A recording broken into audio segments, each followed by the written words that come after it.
So let me know when you're ready. Yep, you're good. Okay. Hi, good evening. My name is Cheri Rushing, and I'm the Director of Financial Aid at Logan College. And we're just going to give you some information this evening about what you need to know about financial aid and scholarships.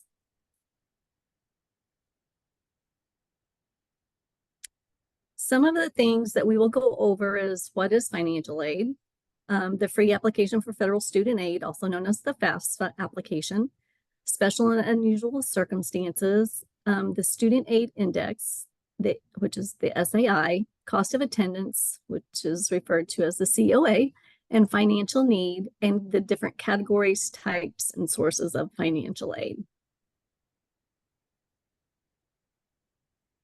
So what exactly is financial aid? It basically consists of funds provided to students and families to help pay for their dairy educational expenses. The studentaid.gov account is the student's username and password, also referred to as the FSA ID. This is used to access the information to apply for financial aid, and it's used as the username and password for both the student and the parent. Will both have to create one of these. And it will be used for multiple years. So be sure to keep that information handy, and because you'll need it for the next year the student attends college, and the next year. So however many years they have of the college education ahead of them is when you'll need to continue to use that.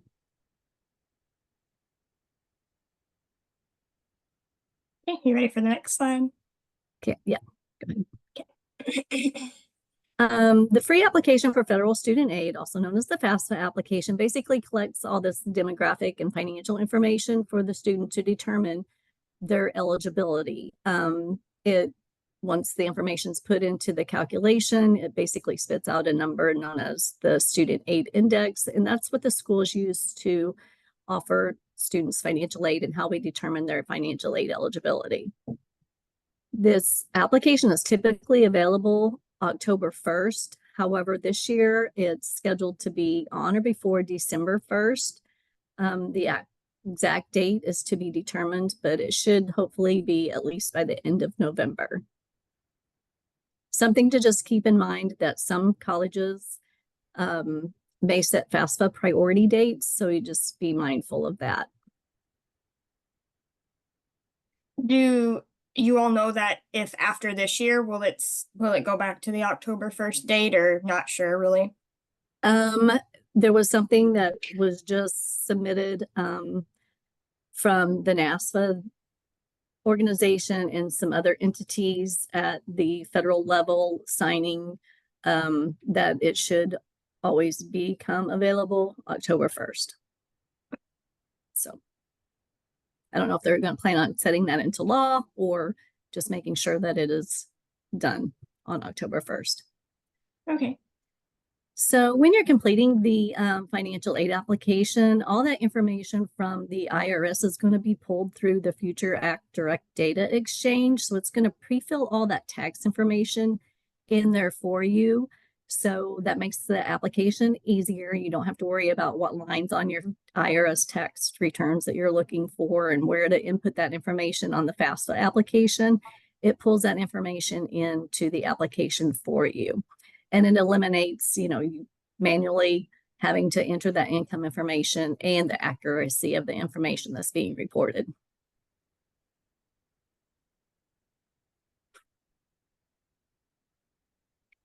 So the student section, they will complete their section of the application.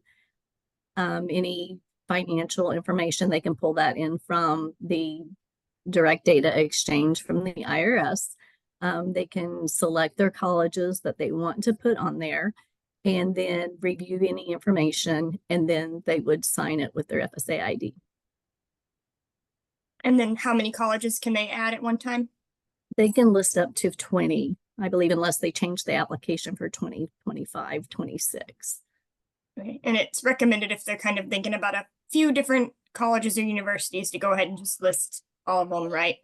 Sure. And for sure, always put Johnny Logan's on there too, just so we'll be able to access that information. So if you have questions, we'll be able to see the information and review it and be able to, send out the correspondences as far as eligibility, what they're eligible for, if we need additional information. So once the student has completed their portion of it, they basically invite the parent to complete their portion of the FAFSA application. The students will have to provide personal parental information to be able to set this up, so they are invited to complete the application. So if the student is asking parents for their social security numbers, their date of birth, and personal information that they typically wouldn't be asking for, that is a requirement. So they will need that information to input that. So and when they're go ahead. Sorry, when they're inviting them, then that's via an email. Is that how it's received? Correct. Yes. And is that required? What if a parent maybe doesn't have an email or use an email? Is that just they will have to establish, they will have to establish some type of email address. And it's important for the students. That's okay. It's important for the students whenever they're using their information, their email addresses on here, that they're using more of a personal email address or their vol mail address, something that's different than their high school email address, because a lot of times those email addresses, they turn those off, so they're not able to access those anymore. So that's good advice. Just keep that in mind too. So the parent will receive an invitation and through an email to complete their portion of the FAFSA application. So the FSA ID that the parent had created, they'll use their FSA IDs to complete their portion, the parent portion.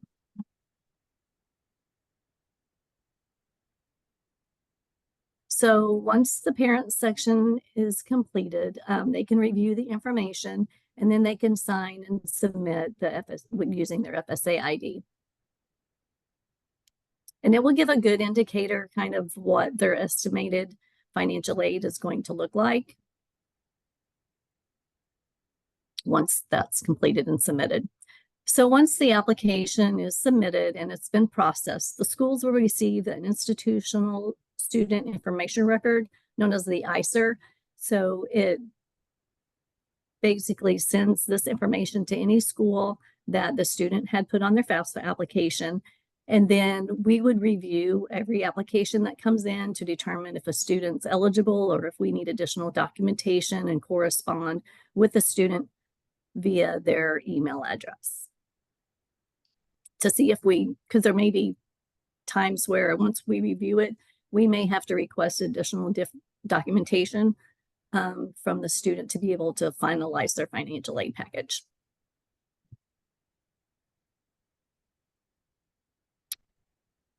So you are able to make corrections if you feel like you've made a mistake on the application and you need something to be corrected.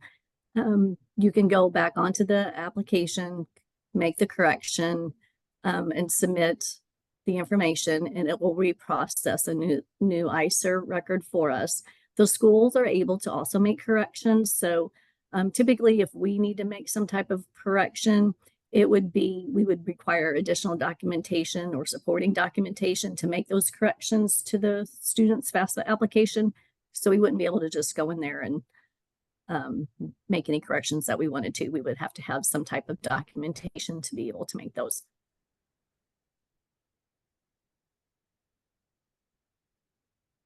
So if you kind of wanted to get a head start to see if you're eligible for financial aid or how much financial aid you may be eligible for, you can go onto the studentaid.gov aid estimator and just input the information as accurately as possible as you can. You would have to provide some income information, some asset information for it to be able to calculate that for you, but it could possibly give you an idea as to what you might be eligible for. just in this waiting period while we're kind of waiting for the FAFSA to become available.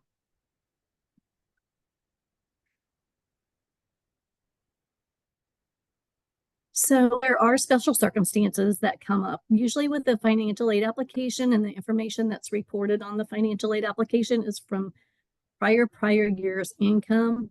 So we know lots of things can change, right? So life happens, circumstances, situations, things out of your control sometimes occur.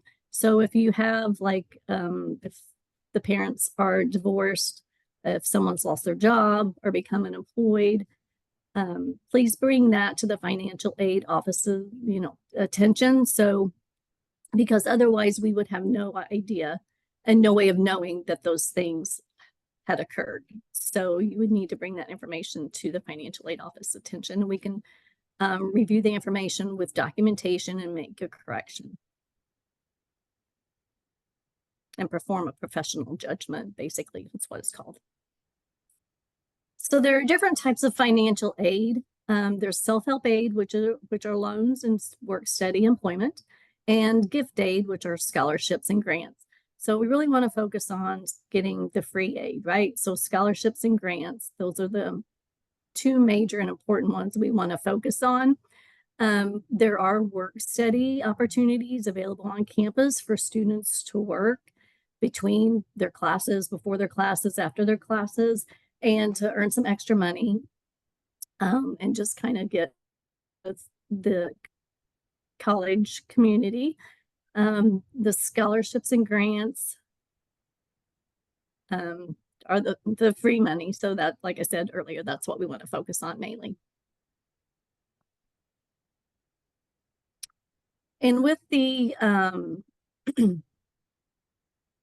the different sources of financial aid, so there's many different funding sources, the federal government being one, employers. So if you have, or you're employed, you might want to check as a parent, check with your employer to see if they offer scholarships or some type of waivers for students to attend college. There's private sources. So a lot of the community organizations and different sources have scholarships. So, different clubs within your community, and then you would want to make sure that your students applying for any of those, and the students are completing those applications. The states have different grants and scholarships that are available. Excuse me, like the main one for Illinois is the Monetary Award Program, known as the MAP grant. So that's a tuition-based grant that's offered to students who are Illinois residents. Colleges and universities also have aid that's offered to students, and they have different sources that they can offer students for financial aid, additional financial aid too. And you said MAP is the state? MAP is the state, yes. And the federal government, they have the Pell Grant being the main one, which we'll go over in a little bit. And then they also have additional, the FSEOG grant, which is the Federal Supplemental Educational Opportunity Grant. So that one's available too to students with the highest need. So the federal government is the largest source of financial aid. It's the Pell Grant primarily. It is based on financial need, so there has to be a need there for the student. It is a yearly application. The Pell Grant, the FAFSA application, is a yearly application that you have to complete, and you have to meet eligibility requirements to receive that. So the state grants, the residency, you have to be a resident of the state to be eligible for it. Some of these can be based on merit-based and some based on need, just depending on the type of scholarship and or grant that has been set up. The information for most state grants is automatically sent through the FAFSA application process. So once you've completed the FAFSA application, you've indicated on there that you're a resident in the state of Illinois, that information goes to the state, they process it and send it out to the schools that are on the application. And just be mindful again of deadline dates, because that varies. If the state of Illinois sees that the funding source, they have a lot of students that are eligible for the MAP grant, they can always, and they could see that they're going to run out of funds, they could make the deadline earlier than it was originally set to be. Do they ever do the opposite, where maybe there's more funds than they expect, so then a student would get more than usual if there's less students qualifying or applying? They wouldn't get more money, but it could expand where a student may not have been eligible because they didn't apply early enough. And then they open up that deadline date, you know, a month or two, you know, then they could become eligible. They kind of extend those time periods then potentially. Right. Okay. Yeah. So as I mentioned before, college and universities, they also have aid that's available to students. Sometimes it's merit-based, sometimes it's a financial need. So just be sure to apply for any scholarships that the school has. Sometimes they're gift aid, sometimes it's self-help aid. So if even like the students working on campus or something and they're don't qualify, they could qualify for institutional work study, where the institution's paying for the students' wages that way. They would use this information also from the FAFSA application. So you see a common thread here is the FAFSA application. It's kind of needed for all of these things. So it's very important that that gets completed. It's also a high school graduation requirement. So very important to complete the FAFSA application.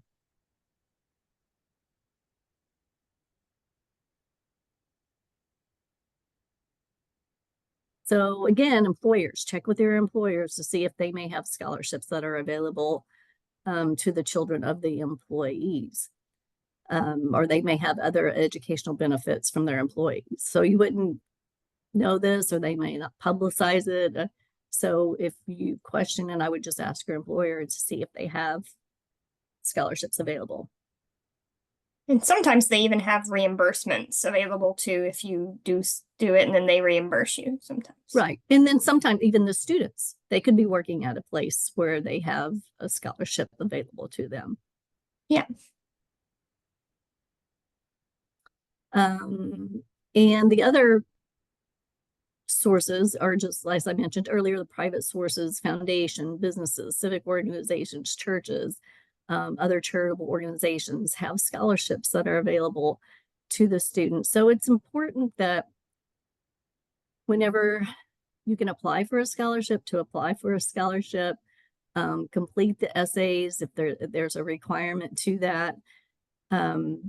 Because even if a scholarship is $500, a $500 scholarship and another $500 scholarship, those add up very quickly. So just be sure to complete everything that you can possibly complete, and complete those applications, fill them out, and get them turned in. So it says begin the researching the private sources early. So like as a professional in the area, what would you kind of recommend for a timeline of looking into that? So as far as, well, a lot of the information, especially from the private sources, the schools, like high school students, they get that information from their high school counselors. They have a listing usually of all the scholarships that are available within their community. So that would be the starting point. I feel like, for them to get in there and get those completed, and get that process started. And then maybe if it's a homeschooled student, then maybe like when they're finishing their senior coursework, like earlier in that year, you think is when they would search for those private? Yeah. And and if you know, like, what degree that you're going for, look under that particular field, because there are, accounting. So there could be accounting scholarships out there that are available, or just a number of different scholarships. Yeah, that's a That's good based point. on what their education or their major that they're going into, or so just do the research. So then I'll go ahead and I'm going to cover some more in-depth information about our John A. Logan College scholarships. So my name's April Martinez. I'm the Director of Enrollment Management at John A. Logan College. So at the college, our scholarships fall underneath our foundation office. So we're going to get started and talk a little bit about how you could apply, when you should apply, and what that process looks like. So how to apply for those foundation scholarships? How do I know if I'm receiving a foundation scholarship? How to use my foundation scholarship, and then how I can see that scholarship, if it's being applied to my account, and maybe even like why my scholarship is not showing up on my student account. These are all some processes we will talk through. So students are selected for foundation scholarships. If they are selected, they will receive an email to their VolMail account notifying them of the award. So the VolMail is our John A. Logan student email. So that's what we call our student email. So it's really important to check that email address often, frequently. You're going to be needing it for other things as well, speaking with your instructors and other people on campus, like the scholarship office.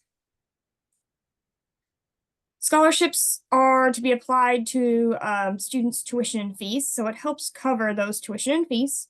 It may be also used to purchase books. It really depends on the scholarship you receive, whether or not it covers just tuition, or if it covers just tuition and fees, or if it will cover tuition fees and books. So that's important to really understand everything that scholarship may or may not cover.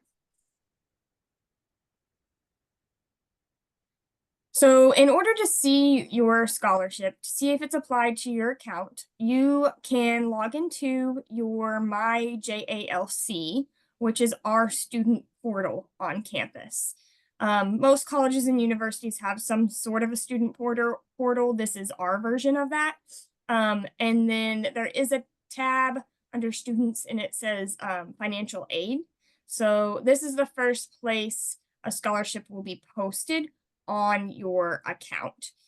Also, in a lot of cases, if you're being awarded a scholarship and if it's through your, maybe you received it through your high school, if you were a traditional student coming to college right out of high school, in some cases you'll know even ahead of time through your school counselor or through your school that you're going to be receiving this, but you still want to make sure that everything is showing up on that student portal when the time comes.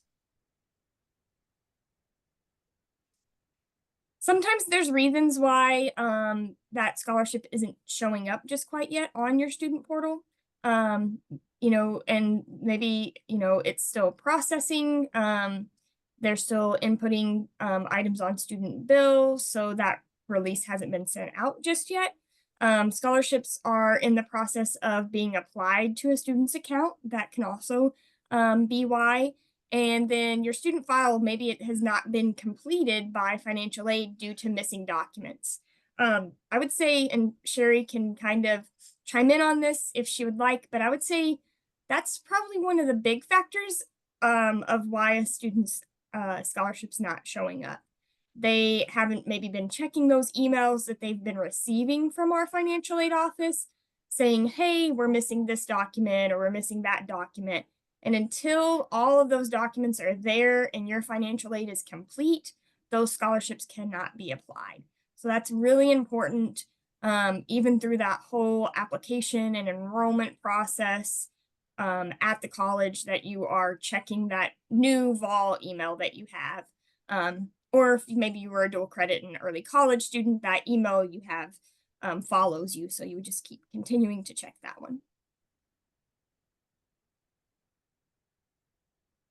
So how you're going to apply for scholarships. This is a screenshot here of our John A. Logan homepage. So it's just www.jalc.edu.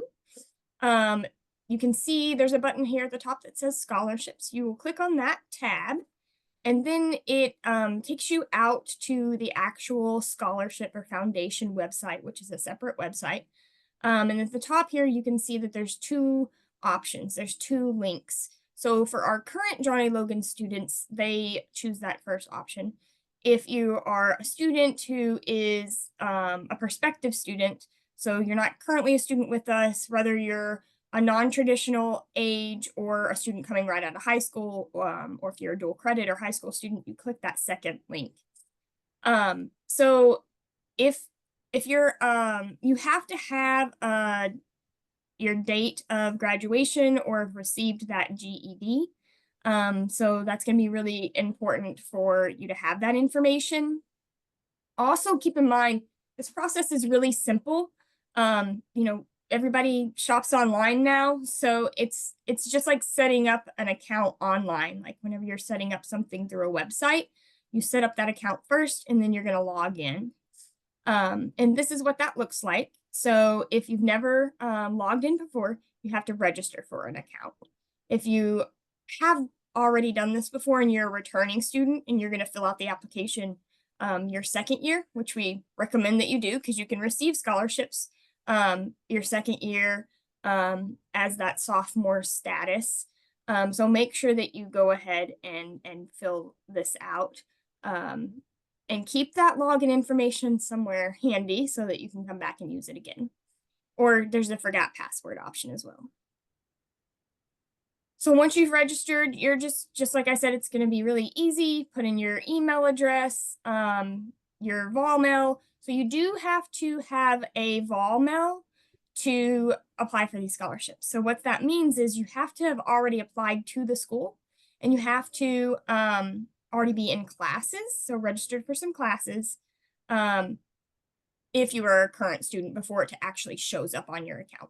So your account would be then set up on a WordSpring, so you're just creating that password, confirming it, and make sure you keep this in a safe place for you to refer back to.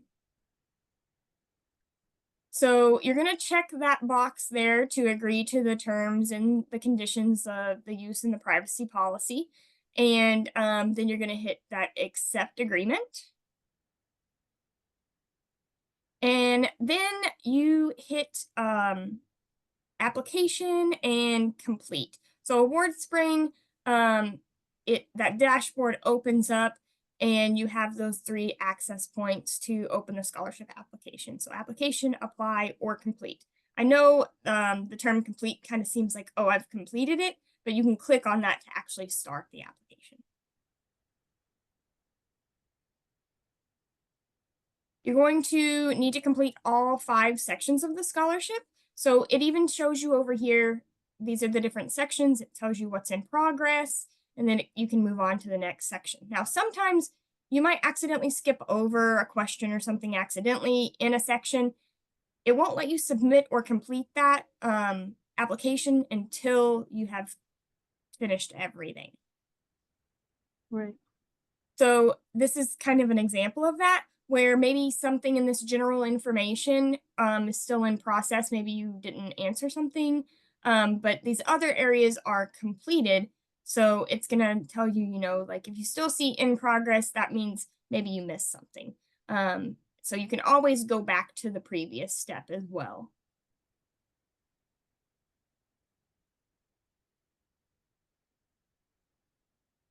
Once you've completed that and you see completed next to everything, then you're going to hit that submit button. And it's also really important to note that this application is just one easy application, and it considers you for potentially hundreds of different scholarships. So it might take 10 or 15 minutes to fill out, but it saves you from having to fill out multiple scholarships. You fill out the one application, then you would log back in, you know, a few weeks after you have maybe got registered into your classes, log back in there and see what you potentially auto match with. And sometimes it's going to ask you to, provide some additional documentation or answer an essay question. Any of those types of things it might ask you to provide. And you want to make sure that you do that. So make sure you're using a really good email that you're checking frequently, and that you're able to log in with your login credentials that you created. And then keeping that in a safe place so that you can use it again whenever you're in your second year and apply again. So, Cheri, is there anything you have to add about the scholarships? Just that the application also becomes available October 1st. So it's been up and running for the 25-26 award year already. So that is available. It tries to correlate with the FAFSA application whenever it was running on October 1st too. Yeah, that's a good point. That it tries to stay kind of in alignment with that FAFSA. And also just keep in mind that you don't have to be the best 4.0 student to receive a scholarship necessarily. There's donors donate to scholarships and have endowments for different reasons.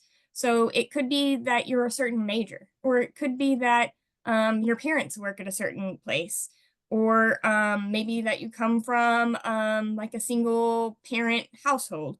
It could be a variety of reasons why they are wanting to give those scholarships.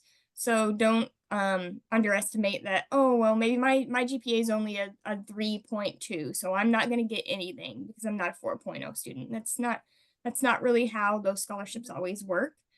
So it never hurts to just fill it out and see, what you could potentially get. And circumstances change, like Cheri said, even year to year, filling out that FAFSA. So maybe you don't get anything the first year, but if you fill it out the second year, because some circumstances have changed, then you might qualify and get something.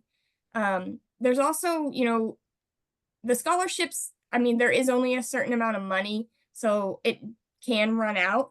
But oftentimes, if there's some sort of an emergency that pops up, or, the college does have a reserved emergency fund for certain situations. So in those cases, you always want to reach out to our scholarship office and then see if there's anything that can help you there.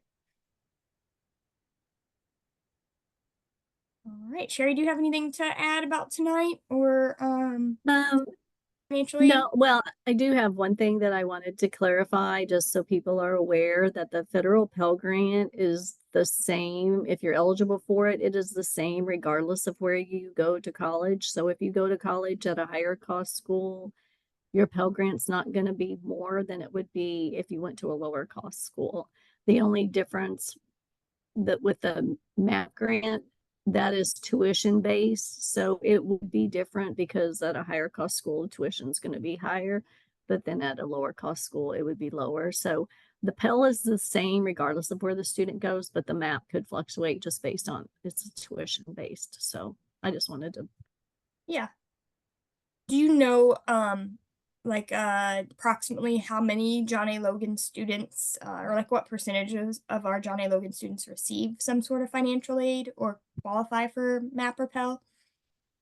I would say almost 70% of our students qualify for some type of financial aid, whether it be a Pell Grant, MAP grant, scholarships, or any other type of wage. Yeah, so it's a very high percentage. Yeah, so students should definitely fill out these documents. I know sometimes it can feel like jumping through hoops at times, but it's definitely worth it, because you never know what you might qualify for. And 70% of our students, that's a large portion of our students receiving something. And I know the scholarship office, they gave out 1.5 million in scholarships alone last year. So that's good to kind of keep in mind whenever you're considering John A. Logan. Right. All right. Well, we want to thank you all for joining tonight. And also, you can always refer back to this. We are going to have it posted on our John A. Logan College YouTube channel. So if you ever need to refer back to something we mentioned, or need this kind of pulled up while you're working through your FAFSA, or if you need to come in our office, our financial aid office, they accept walk-ins, so you can come in anytime that they're open and someone can assist you. Is that right, Cheri? Right, absolutely. Yeah, we also have open on Tuesday evenings until 6 o'clock. So if you're at home working on the application and you need help or have a question, please feel free to give us a call. We'll be happy to answer them for you. Okay, that sounds great.